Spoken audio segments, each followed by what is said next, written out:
Hi friends, welcome to Tamil life travel. நம்ம இன்றைக்கி வெள்ளை சோளத்தில் சேமியா எப்படி செய்கிறதுன்னு தான் பார்க்க போகிறோம். இது ஒரு ஹெல்த்தியான பிரேக்ஃபாஸ்ட் ரெசிபியாக இருக்கும். குறைவான நேரத்தில் ஈஸியாக செய்யக்கூடிய ரெசிபி தான் இது. வாங்க எப்படி செய்கிறதுன்னு பார்க்கலாம்.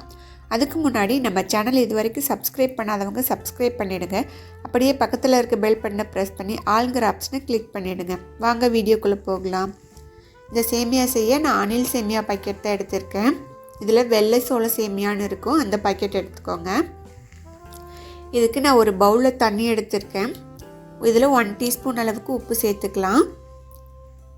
அது கூட நம்ம எடுத்து வச்சுருக்க சேமியாவை கட் பண்ணி சேர்த்துக்கலாம்.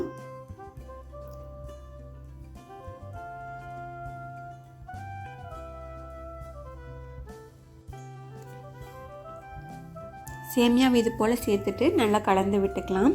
இது ஒரு 2 நிமிஷம் ஊறினாலே போதும். பாருங்கள், 2 நிமிஷம் நல்லா ஊறிடுச்சு. நம்ம இப்போ இதை தண்ணி வடிகட்டி எடுத்துக்கலாம்.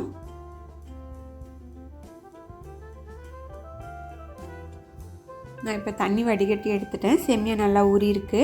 இப்போ இதை நம்ம இட்லி பாத்திரத்தில் வச்சு வேக வச்சுக்கலாம். இட்லி பாத்திரத்தில் இந்த மாதிரி துணி சேர்த்துட்டு அது மேலே நம்ம ஊற வச்சுருக்க சேமியாவை இந்த மாதிரி சேர்த்துக்கலாம். சேர்த்துட்டு மூடி போட்டு ஒரு 10 நிமிஷம் வேக விட்டாலே போதும், நல்லா வெந்து வந்துடும். பாருங்கள், 10 நிமிஷம் ஆயிடுச்சு. நம்ம ஓப்பன் பண்ணி பார்க்கலாம். சேமியாவும் நல்லா வெந்து வந்திருக்கு. நம்ம இதை எடுத்துட்டு ஒரு பிளேட்டுக்கு மாற்றிக்கலாம்.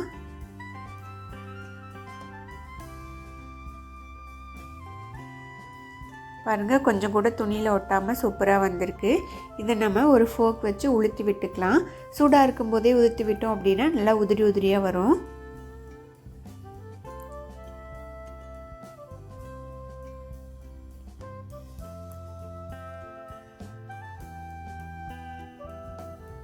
அடுத்து சேமியாவை நம்ம தாளித்து விட்டுக்கலாம். கடாயில் 2 டீஸ்பூன் அளவுக்கு எண்ணெய் சேர்த்துருக்கேன். எண்ணெய் சூடான உடனேயும் கடுகு சேர்த்துக்கலாம். கடுகு இது போல் நல்லா பொரிஞ்சதுக்கப்புறம் ஒரு பெரிய வெங்காயத்தை நைஸாக கட் பண்ணி சேர்த்துக்கலாம்.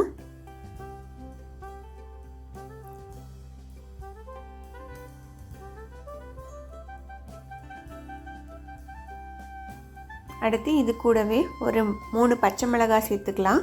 மிளகாய் வந்து நம்ம காரத்துக்கு ஏற்ப சேர்த்துக்கலாம். பச்சை மிளகாய் சேர்த்து நல்லா வதக்கி விட்டுக்கலாம்.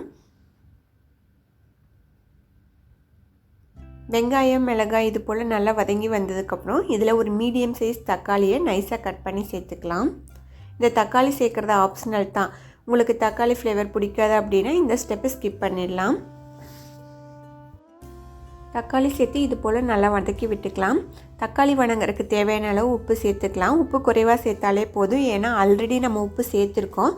ஸோ இந்த தக்காளி வதங்கறதுக்கு தேவையான அளவு உப்பு சேர்த்தா மட்டும் போதும்.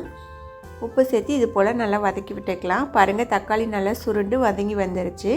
இந்த சமயத்தில் நம்ம எடுத்து வச்சுருக்க வேக வச்சுருக்க சேமியாவை இது கூட சேர்த்துக்கலாம்.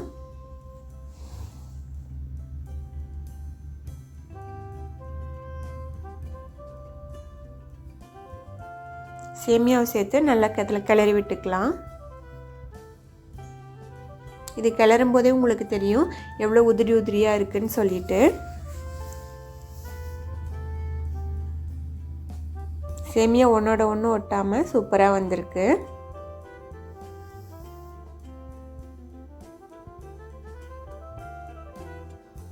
இப்போ சேமியா ரெடி ஆயிடுச்சு. நம்ம இதை ஒரு பிளேட்டுக்கு மாற்றிக்கலாம்.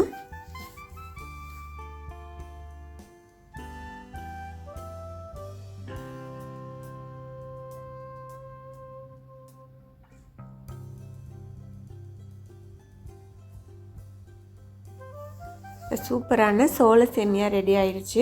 இது சாப்பிட்றதுக்கு ரொம்பவே டேஸ்ட்டாக இருக்கும். இது கூட தேங்காய் சட்னி வச்சு சாப்பிட்டிங்கன்னா ரொம்ப நல்லாயிருக்கும்.